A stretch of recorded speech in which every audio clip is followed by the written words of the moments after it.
You are locked on to the Texas Rangers. This is episode 492 of the Locked On Rangers podcast. I will be joined here today by the one, the only Grant Schiller. We had an interesting idea for today's show. Let me know if you like it. If not, it's a one-time thing. I'll be back tomorrow to talk. I don't know. We'll see what happens from now until tomorrow. But then Friday's show, I will be recording with a very special guest I will tell you about on tomorrow's show. So just a little tease for Friday's show. Going to be a lot of fun. Hopefully some fun episodes for Thanksgiving, maybe Thanksgiving themed, maybe some turkey themed. I don't know. Lots of fun stuff. But thank you for making Locked On Rangers your first listen of the day. Listen, subscribe, tell your friends, go subscribe on YouTube, watch it on YouTube. Give me a like button if you think I'm doing well. Don't give me a thumbs down because it hurts my feelings. But if you feel it's justified, then I will respect your decision. But this is episode 492 of the Locked On Rangers podcast. Let's go ahead and get into it.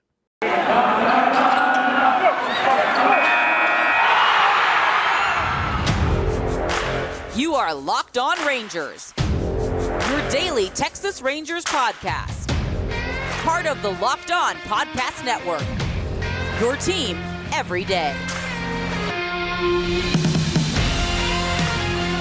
You are locked on to the Texas Rangers. I'm your host, Brice Paterik. I want to thank you for making Locked On Rangers your first listen of the day every day. I'm joined today by my recurring guest, the smartest man in baseball, the person who agrees to the dumbest podcast with me, the one, the only Grant Schiller. How are you doing today, buddy? I'm doing good. How are you?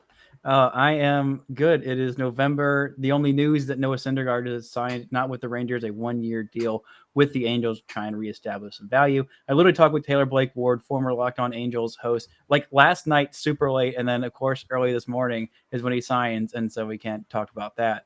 So if you're wondering why I didn't talk about that, it's because it was like 2 a.m. when we were recording, so that didn't happen. That podcast was very informative. Go listen to it.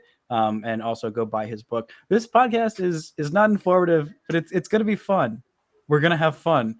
We have decided that since literally nothing is happening, we're going to do a podcast about nothing, but also about everything. We have decided to make an all bench team, just filled with random Rangers. I set myself a barometer of 2010, 2021. We decided to do actually good players as opposed to just like the random Ranger, good name or whatever, good vibes. It might devolve into that. We're trying not to overlap too much. We're not doing pitchers because that would be a lot more research than we already did, which is more research than we usually do. Usually it's just a baseline level of incompetence that we're bringing. This time we did our research. We drew our own conclusions, and we have we don't have a pitcher, but all 9 positions in the batting order, including a DH. We're going to pick our favorite or best, or just some random guy that we happen to like, and make our all bench team lineups. I figured we start with catcher, to work our way around the infield. Not like the position numbers. Like it always bothered me that shortstop was after third base. It still pisses me off. Like just pick a direction. Just go right to left. It's okay. Yeah, I understand the numbers. Like third base is 5, shortstop 6. If you're going down the numbers, you can like however you want to do it. But if you're listing out the positions, shortstop should come before third base. And then they switch it up and they go left to right in the outfield. And I'm like, what are we doing here? Like, why don't we just go catcher, third base, left field, shortstop, first base, center field, pitcher, right field, second base? Like, screw it. Numbers don't matter. Like, it makes me so irrationally angry. But we're going to do it the rational way.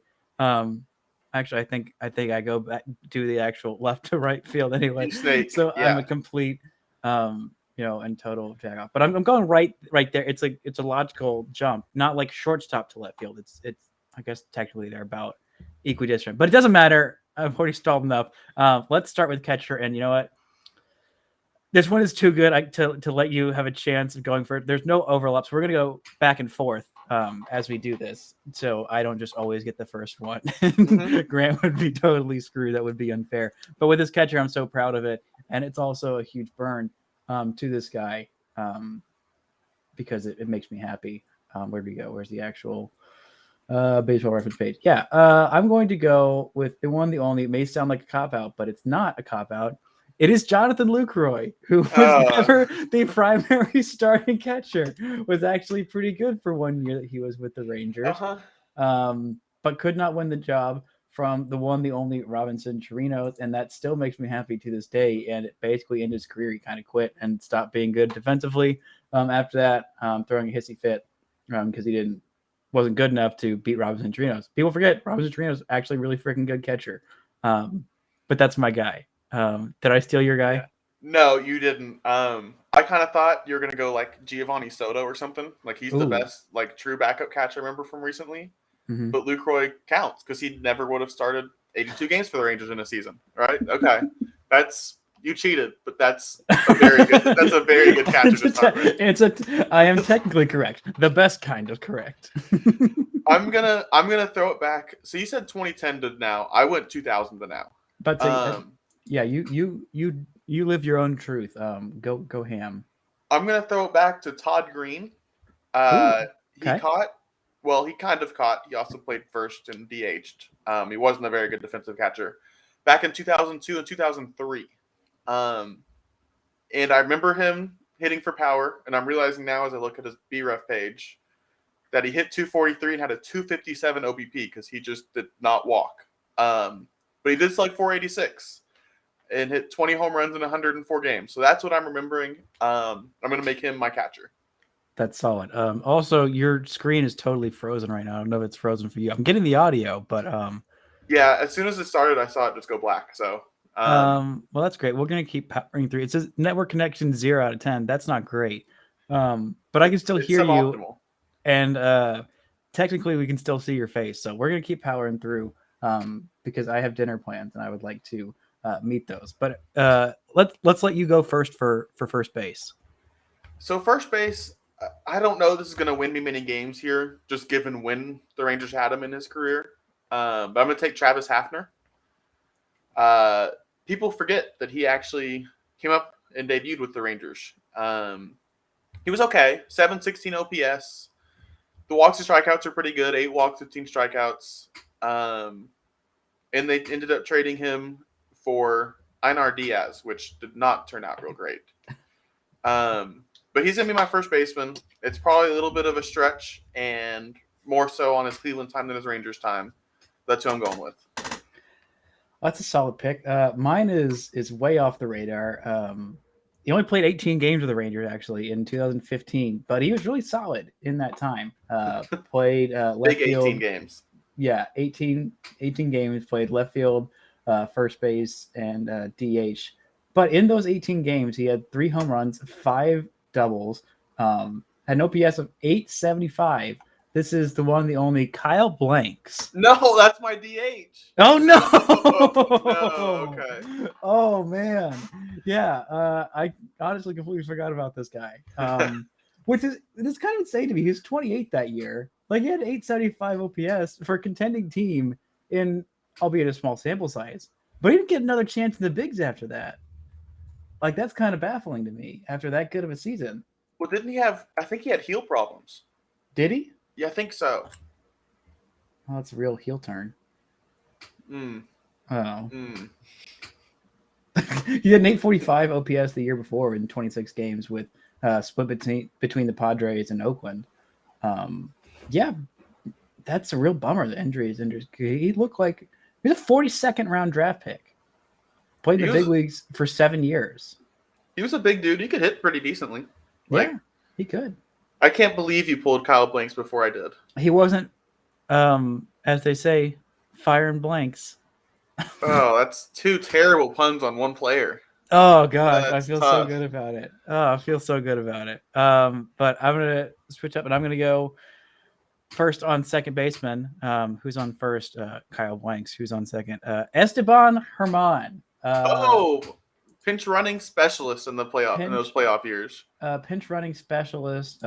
Very, very impressive player. Had a solid time. Hold on, there we go. Esteban. Oh my gosh. Last played in the big leagues with the Rangers. Was with the Texas Rangers from actually in 2005 for a 5-game stretch. Went to Kansas City for a few years and came back from 2009 to 2011. Did have a really strong 2011 In 11 games, he had a 1280 OPS, slugged 818, one home run in 11 games, and a double. And, overall solid player.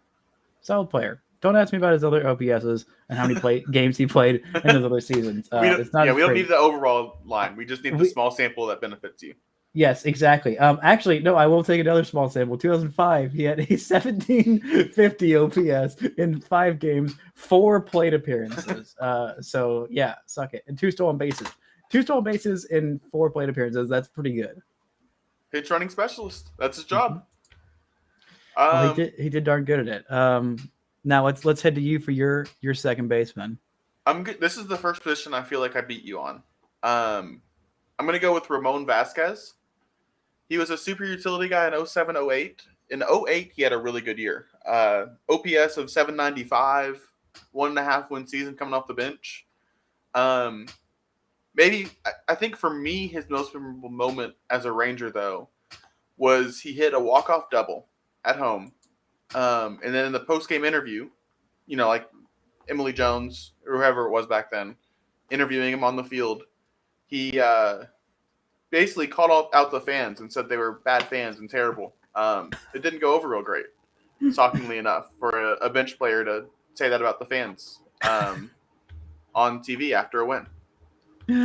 Yeah, I can see why that would happen. But we're going to take a quick break. When we come back, we're going to give the rest of our team and all the many dumb reasons why we're picking them. First, this word from our sponsors. This episode is brought to you by Built Bar. I love Thanksgiving, all the good food and good treats, and plenty of them. But maybe you want a yummy dessert that isn't so full of calories and sugar? It's the perfect time for Built Bars. Built Bar is the new holiday dessert. You can feast on something delicious and feel good about it. One slice of pie has up to 300 calories, and that's on the low end. Most Built Bars are only 130 calories, only 4 grams of sugar, and plenty of protein. They're low calorie, low carb, they're low fat, they're also high in protein. Pie doesn't have protein. Pie just has pie. And it doesn't have everything great that Built Bar does. Built is a great option for when you're hungry. If Thanksgiving isn't coming soon enough, you can go for a Built Bar or two. Share some with your family gatherings and make things less awkward. Maybe Aunt Betty hasn't tried a Built Bar yet. Aunt Betty, I'm getting tired of telling you this. Try a Built Bar. Seriously, it's about time. I've been telling you about this for so long, Betty, and I'm starting to get offended, okay? Just a little disappointed, all right? There's new surprises every month, all month. Limited time flavors arriving at Built.com regularly, so go check the site often. You can go to Built.com, use our promo code LOCKED15. You'll get 15% off your order. Use promo code LOCKED15 for 15% off at Built.com. Now, back to my talk with Grant Schiller. And we are back choosing our bench teams with the one, the only, the great Grant Schiller, the great OG, the O'est of G's, the G'est of O's, if you will.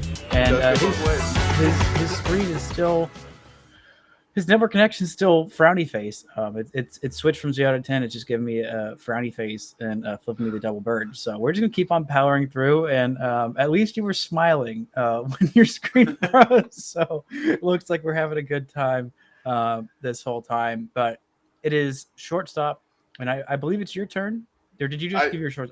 Did I just zone out? No, it's my turn. Okay, I just want to make sure I didn't just black out and forget where I was, which, happens on a podcast from time to time. I'm going to go with future Rangers manager Mark DeRosa. Spent 2 years as a Ranger, 05-06 / 284, 350, 452.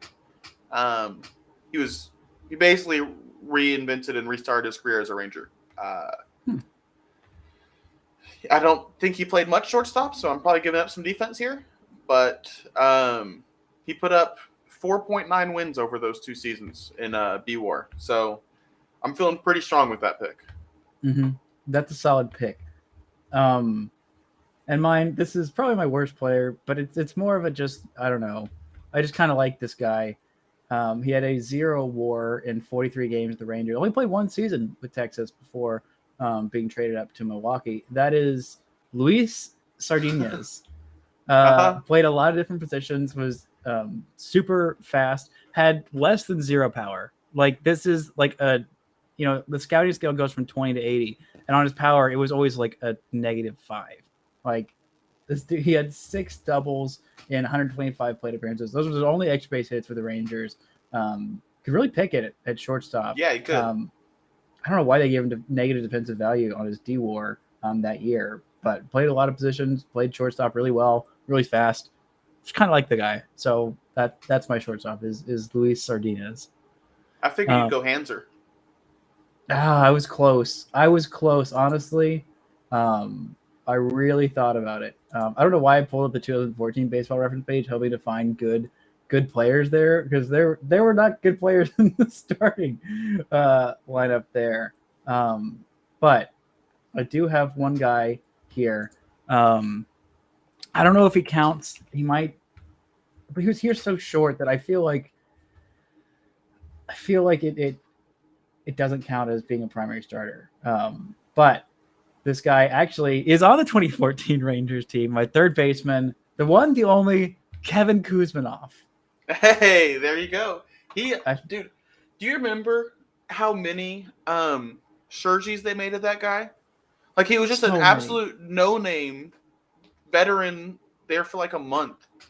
And they made a million shirts of him. They probably still have him at the Globe.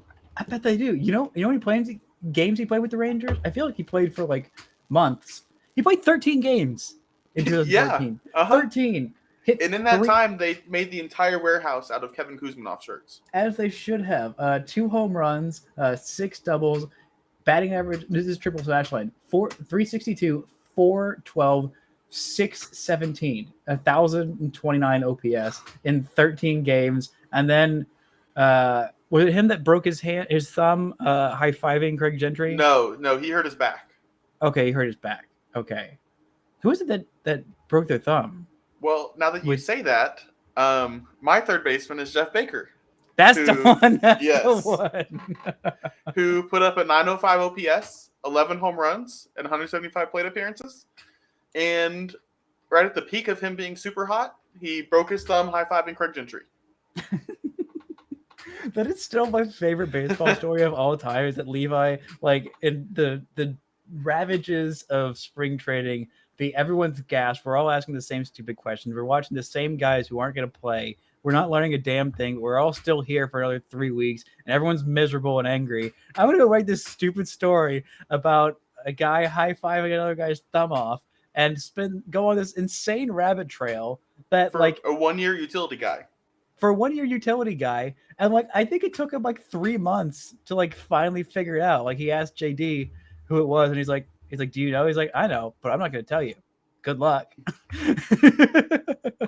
Which is absolutely amazing. Like, just an absolute testament to who he is. But we're going to take a quick break. When we come back, I'm going to reveal we at left field. Is that where we are? Mm-hmm. My left fielder. And then the rest of all this good stuff, this glorious, well thought out, well executed podcast coming up right after this word from our sponsors. This episode is brought to you by betonline.ag. We are back and better than ever with a new web interface for the start of basketball season and more props, odds, and lines than ever before. Head to our new updated desktop or mobile website. Sign up today, receive your 50% welcome bonus on your first deposit. Just use our promo code LOCKEDON to receive your bonus. From basketball, football, baseball postseason, NHL, boxing, and UFC, right to your favorite Vegas casino games. Don't wait to take advantage of all the amazing offers available for the 2021 season. BetOnline is the fastest and easiest way to bet on all your favorite sports. BetOnline, where the game starts.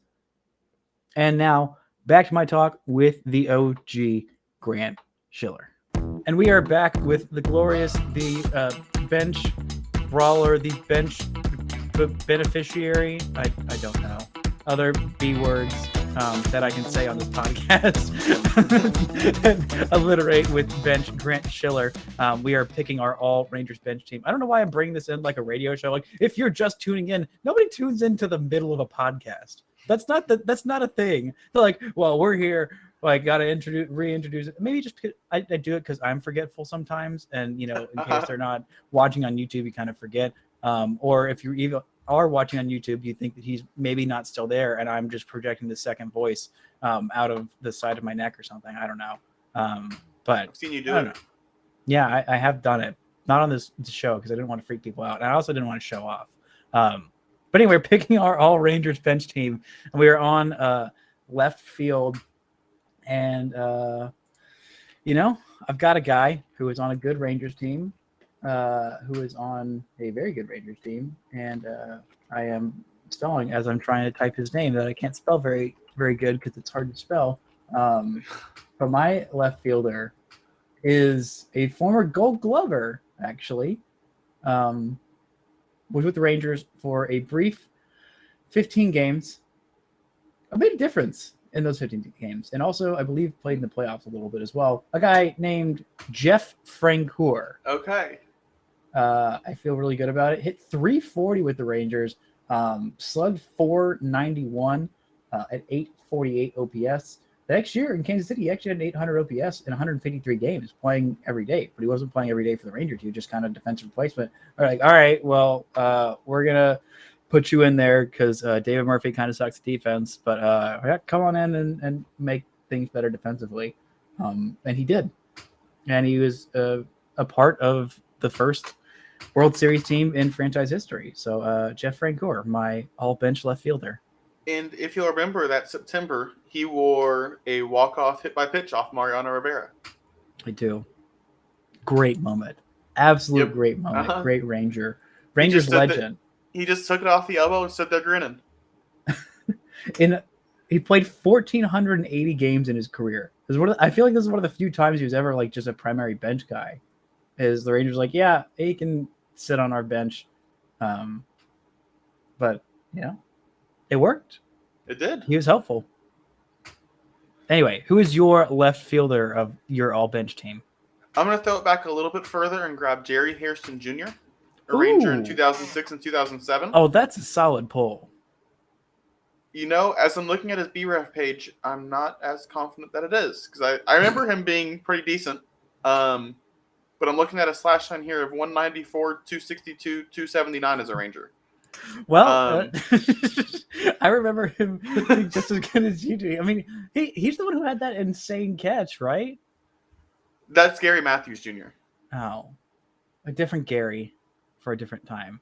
Well, and terrible pull. God, what an awful choice. I've got a real hole in my lineup there at left field.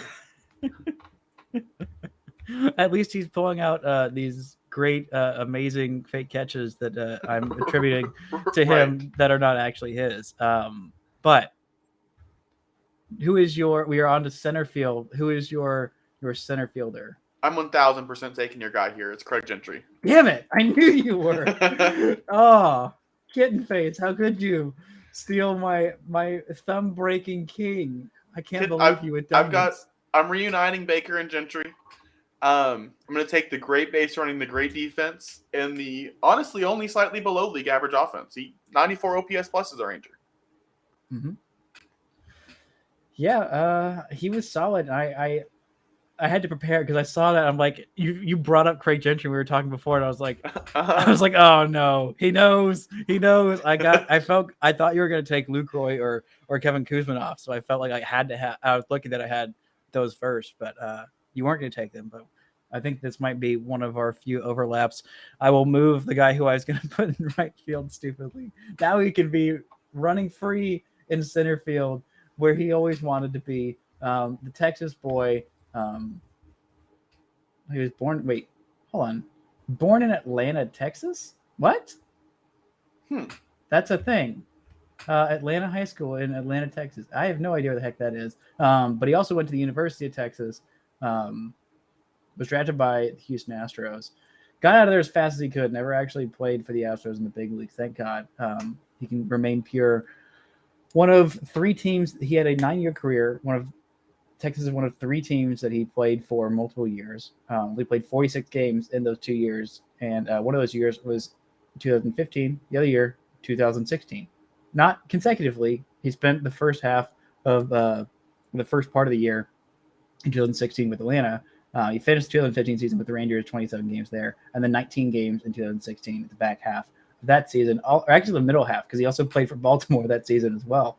But had 1,000 OPS, 300 batting average, 400 on base, 600 slugging, 2 home runs in 19 games, 25 plate appearances, 4 stolen bases without getting caught. And, solid guy, Texas guy. Feel good about that pick. Who is it? Oh, I didn't say his name. No. Drew Stubbs. Drew Stubbs. Okay. Don't look at the 2015 stint. He hit under 100, had no PS of 412. But in 2016, that was where he was good. Hey, he could go get it though. Yeah. I can't believe I said all that and I didn't say his stinking name. I'm sorry, Drew Stubbs. Maybe I was saying his name like a fourth time. I'll summon him or something. But yeah, I feel solid about that poll. That's a good one. Is it my turn for right field now? Yes. Okay. Now I got to switch to my backups that I feel pretty good about, actually. This is a guy who had a career from 2014 to 2018. I was actually legit mad when he left. He was with the Rangers in 2014 and 15. Oh, you're taking my next DH. Yeah, I am. A really great 2014 season, 24 games. The one, the only, Jake Smolinski. Oh, okay. Wait, what? That's not who I had. That's not who you had. I thought for sure you were going to go there. Don't look at the awful 2015 numbers that he put up with the OPS under 500. But he immediately bounced back and had a great year in Oakland, 114 games or 114 plate appearances and 750 OPS. But a 903 OPS in 24 games as a 25-year-old, 3 home runs there in his debut season with the Texas Rangers, a batting average of 1 point under 350, an OBP 9 points below 400, and slugging over 500. That was a pretty solid year for him. I had big hopes for Jake Smolinski. I guess medium hopes, and he didn't quite achieve those. So he was a minor league free agent signing. Like the fact that he got up and was decent, pretty great. And then he was decent with Oakland after he left for a little bit at least. Yeah, he was. He was pretty solid. And I got sad when he left. So my right fielder, I am cheating my butt off with this one. That's fine.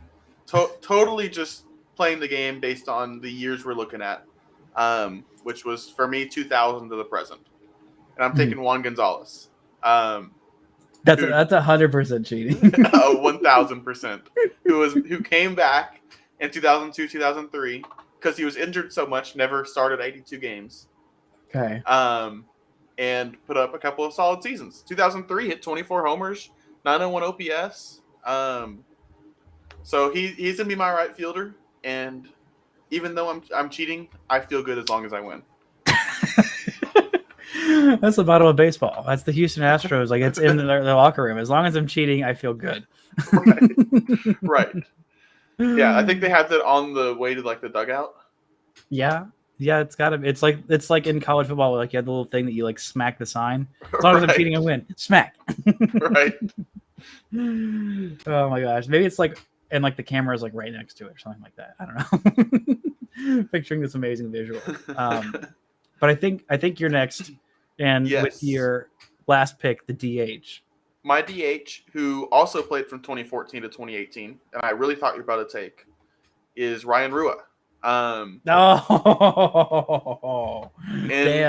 While his overall numbers don't look very good, whenever he was given a chance to play every day, he really hit well.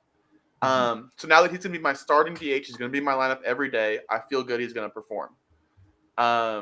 He just never really adjusted to the bench life, to the only playing 2 or 3 times a week. He couldn't get in a rhythm. That won't be a problem on my team. So he's going to be my DH. He'll fill in left field for Jerry. He'll fill in at third base for Jeff. First base for Travis. And he'll be in the middle of my lineup. That's a solid pull. Mine is like your guy. His numbers are misleading. I think he would have figured it out if he had a little bit more time. Only played 30 games for the Rangers in 2015. Had a real stretch where he was just absolutely smacking the crap out of the baseball. A guy beloved by me and I'm sure several other people. Carlos Peguero. Oh, he was my backup. Great minds think alike. I mean, he had 4 home runs in 30 games with the Rangers.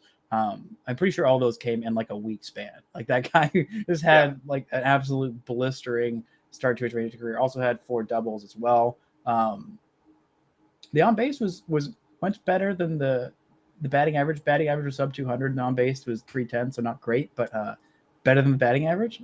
Slugged over 400, 724 OPS. I think there's something in there. He is 34 years old now, so I think he might be a little past his prime, but I think I could. Sorry, is he still playing overseas? Let's see. Last played in the major 2018. He played for Gigantes in the Dominican League the last 3 years. So, yeah, I don't know if he's playing during the summer. I haven't seen anything about him playing. Actually, well, he did play in Japan 2018. That was the last year he played in the major, too. 2018. 83 games with was it Chino Load? Tohoku Rakuten Golden Eagles. I think this is the like second tier, Japanese Pacific League. Okay. So. Well, he did it, I guess. He did it. He most definitely did it. And you know what? We did it too. We did a podcast about everything and also absolutely nothing. So basically, this is the Seinfeld of podcasts. Is what I believe I'm saying. I don't feel good about it, but I'm saying it anyway. So we'll just go with that, I guess. And after a whole podcast full of random Rangers, it feels like choosing a random Ranger after that. It's hard to do. It's hard to do. Let's expand our range. I'm going to go literally pick a random baseball reference rate, and the first one that sticks out to me that's not a starter is going to do it. Go 1975 Texas Rangers. We're going to scroll down. What's a guy who looks good to me? Bob Jones. That's a guy. Bob Jones played for the Texas Rangers 1974, 1975. Also came back in 1981. Took a sabbatical for a year. Came back in 1983 all the way to 1986. So in 7 years with the Rangers, had 222 games, a batting average of 226, on base of 284, an OPS of 629. That's an OPS plus of 73. So well below average. But don't worry, he was just playing left field, right field, first base, and DH. So not the important hitting positions. Or I guess pinch hitting. Well, that's a great one. I do love what would you say his name was? Bob Jones. Bob Jones. Okay. His most basic name. Gets it on. I'm like, yeah, this is the guy. This is big my Bob guy. Jones guy. Always have been, always will be. In honor, or I guess following your lead here, I went and grabbed some random guy off of an 80s team. And then ended up just clicking on Jeff Kunkel, Who? Jeff Kunkel? Okay. He was the third overall pick in the 1983 draft. Jeff. No, I Kunkel. said Bob, like Bob's your uncle, but Bob's your Kunkel. Oh, no. No, I wish I'd picked somebody else.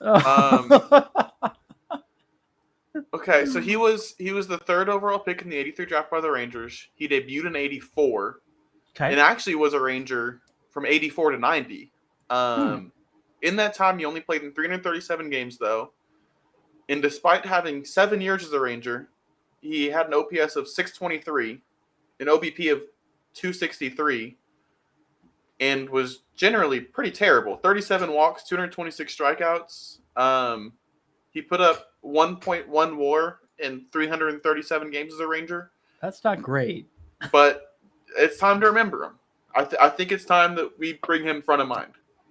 You know, that's a solid poll. I feel pretty good about that. Oh my god, I'm just looking at this 1985, right? 1984 graphic or baseball reference page, and the DH that year is a 35-year-old Mickey Rivers who had a 706 OPS. Slugged Mickey Rivers was slugged under 400 in 100 games as your DH. Like, that's not great. I had Buddy Bell carrying the offense, so like it's okay. But would you like to know who was drafted 16 picks behind Jeff Kunkel? Sure. It would be Roger Clemens. So the Rangers have always been bad at drafting. It's not just well, apparently a lot of people were bad at drafting that year. That's fair. That many people missing on Roger Clemens. That's not great. Isn't his son's in Texas now? Isn't he? He's had sons in Texas. I don't know if any are currently there. I think he's like maybe I'm just willing this into existence, but I'm pretty sure I've seen him around Texas games at I don't know, on TV when they're the one time a year that college baseball is actually on TV. Maybe I'm just making that up. I don't know. But the theme of this podcast is pulling things out of our butt. So I feel like I'm pretty spot on sticking with the brand right there. So I feel like that's a natural place to end it. Great random Rangers poll. Great random bench players poll. I feel pretty good about this podcast. It also eliminates a whole lot of future random Rangers picks, but you know what? I think it was worth it. We're gonna have to get more creative. I like these super random ones that I literally know nothing about. I felt good about my Bob Smith or whoever it was. Bob Jones. Sorry, some other basic last name. But there's Jeff. I saw Jeff Kunkel right under there. I saw Alan Bannister under there. I thought it was Alex Bannister, Jeff Bannister's daughter, and I was like, that's wild that she's playing for the 1984 Texas Rangers. But now that we've gone on an Alex Bannister tangent, I feel like that's absolutely the time to end this podcast. But thank you guys so much for making Locked On Rangers your first listen of the day. Thank you, Grant, for indulging me in this wild and ridiculous experiment. If you're still listening here, then God bless you, because you have more patience than most. Because I'm sure even my own mom would be like, all right, that's enough of this episode after about 15 minutes. But thank you guys so much for listening. Please subscribe on YouTube. Go follow Grant on Twitter at OG Shill. Follow me on Twitter at Brice Paterik. Follow the show at Locked On Rangers. And until next time, don't forget to enjoy baseball.